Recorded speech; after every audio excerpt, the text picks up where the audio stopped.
नमस्कार दोस्तों। अभी अभी व्यापम ने अपनी वेबसाइट पर यानी ईएसबी की वेबसाइट पर पटवारी परीक्षा के टॉप 10 स्टूडेंट्स के नाम घोषित करे। मैं आपको एक बार जल्दी से बताता हूं, थोड़ी हम इसके बारे में चर्चा भी करेंगे और बहुत सारी डाउटफुल स्थिति भी ये खड़ा कर देता है, उस पर भी बात करते हैं।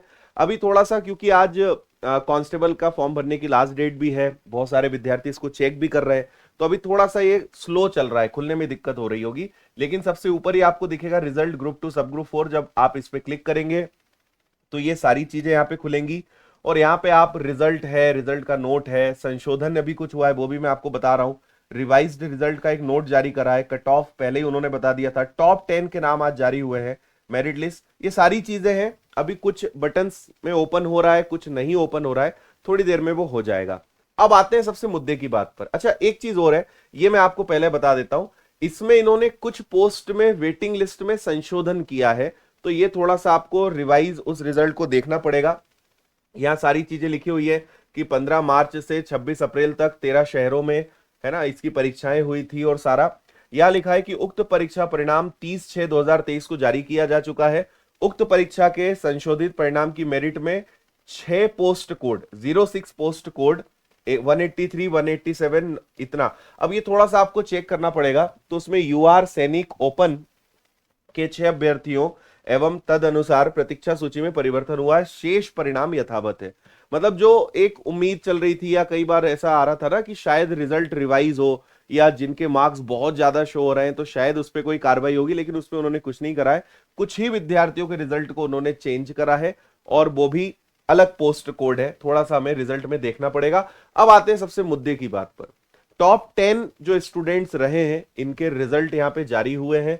इसमें यहाँ पे रोल नंबर, उनके मार्क्स, कैटेगरी और कहां से वो हैं, और सबसे ज्यादा जो शॉकिंग है ना, उस पे भी हम यहाँ पे देख रहे हैं 1 2 3 4 5 6 और 7, 7 विद्यार्थी सीधे सीधे ग्वालियर से हैं। तो पूजा शर्मा को यहाँ पे फर्स्ट रैंक मिली है, इनके मार्क्स 183 हैं, अनरिजर्व्ड कैटेगरी की ये है, फीमेल है और ग्वालियर सेंटर इनका था, है ना।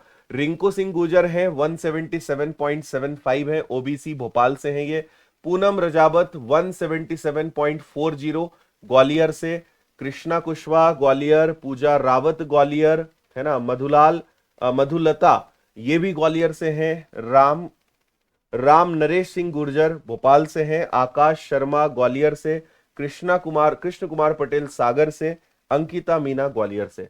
अब देखिए, यहां पे सबसे बड़ा जो कई दिनों से जिस पे बातचीत भी चल रही थी कि टॉप 10 में अगर देखा जाए तो टॉप 10 में अकेले 7 जो टॉपर्स हैं वो सिर्फ ग्वालियर से हैं। अभी मैं जस्ट कुछ देर पहले क्लास ले रहा था और मुझे क्लास के समय नहीं पता था कि रिजल्ट आया है।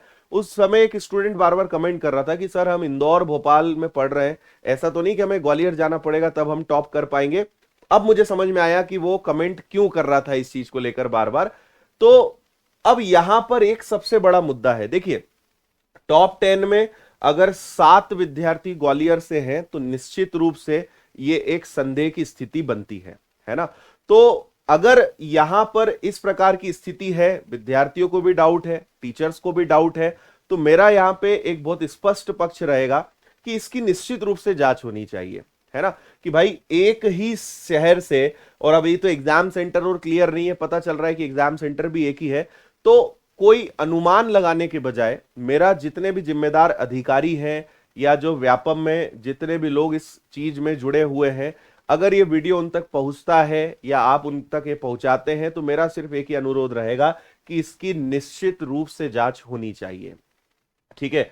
कोई इसमें निसंदेह वाली स्थिति नहीं है, बिल्कुल इसमें जांच होनी चाहिए। और अगर इसको लेकर किसी प्रकार के सभी विद्यार्थी कोई अगर कदम उठाते हैं तो मैं विनर्स इंस्टीट्यूट पूरा हमेशा उनके साथ रहे हैं।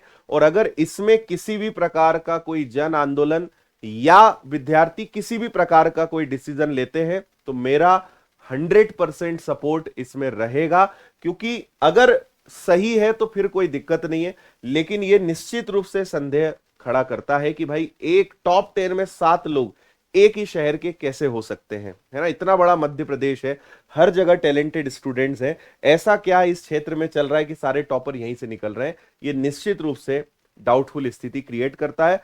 तो आप कमेंट में मुझे अपनी राय बताइएगा।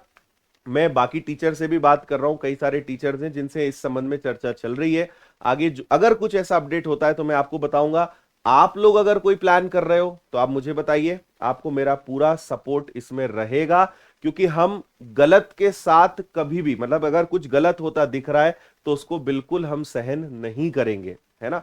तो अगर, क्योंकि एक एक एक सीट बहुत इंपॉर्टेंट है, और अगर यहां पे किसी गलत तरीके से यहां पे पहुंचे हैं तो निश्चित रूप से यहां पे सजा भी मिलनी चाहिए, क्योंकि कितने सारे विद्यार्थी कितने लंबे समय से जो है भर्तियों का इंतजार कर रहे थे, और अगर टैलेंट होने के बावजूद, मेहनत करने के बावजूद अगर नहीं मिलती है तो निश्चित रूप से दुख होता है। और इसमें मैं पूरा सपोर्ट आपको करूंगा, है ना। तो ये एक तो रिजल्ट आपके साथ शेयर करना था, है ना। अभी ये आप वेबसाइट पे देखोगे तो अभी ये खुल नहीं रहा है, बहुत सारे स्टूडेंट चेक कर रहे हैं, लेकिन ये ओपन हो जाएगा, सारी चीजें ओपन हो जाएगी। लेकिन जो आपके लिए जानना जरूरी था वो मैंने यहां पर आपको बताया, ठीक है। तो बस यही इंफॉर्मेशन आपके साथ शेयर करनी थी, ठीक है। और बाकी क्या कहे, एक स्टूडेंट, दो स्टूडेंट भोपाल के हैं, थोड़ा बहुत यहाँ पे नाम भी अगर देखें तो ऐसा लग नहीं रहा है कि वो भी भोपाल के ही हैं, बट ठीक है, पता चलेगा। लेकिन निश्चित रूप से इसकी जांच होनी चाहिए, और मैं खुद अपने स्तर पे और बाकी शिक्षकों के साथ निश्चित रूप से देखूंगा कि क्या इसके लिए किया जा सकता है। इसके लिए मैं आपको जरूर आश्वस्त कराता हूं, ठीक है। बहुत बहुत धन्यवाद, जय हिंद।